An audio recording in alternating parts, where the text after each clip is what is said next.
Yaş, Zenan alıp barjymyz. Bahar Recepowanyň toý pursatlary. Tomaşa edin.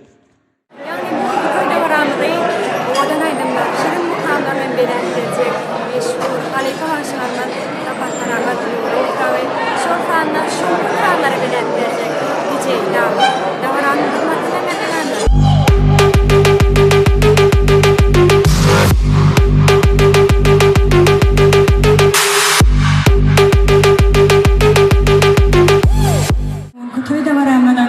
Tahta kahramanlar olan odanca yarışlar var.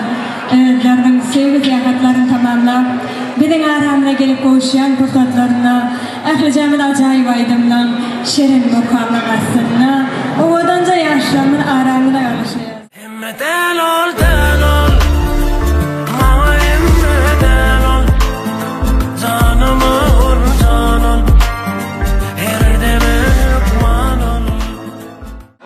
Mehriban hem kahraman arkadaşlarım, arkadaşlı kahraman serdarının sayesinde, yani 2025 yılın halkara parahatçılık ve ananışmak yılında her ürünlerini toydur davarlara besleyen, bu koyu toy davaramını tüy sürümünü açıp vermek için, bu gelenlere geçenlere hoş gelipsiniz deyip vermek için, toy toylayan nefes yudumının mehriban kıyamesi, ecevay daydamını, şorfanı mehriban kakası, yani yavşı daimini ulu hormat dilen, ardavlar meydan çalın başa çağırıyor. Gözler mong ağlasın, gözler mong yağlasın, bağlam arka dağlasın, mehribanım kakamcan.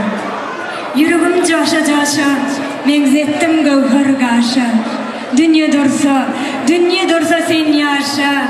Mehribanım ecemcan diyen mehribanlar, ulu hormat dilen, toy toylayan nefret ediminin mehriban kakasını, mehriban kevesini, ardavlar meydan çalın başa çağırıyor.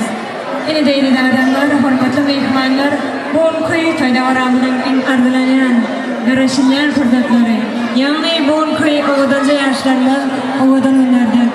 Seyci günlerde yaşamaklar için niyetlerin, seycilik tortun kesmek de burası. Mümkün o da Baltiyar Türkmen toy mekanın mehriban eşkarları. Ayşe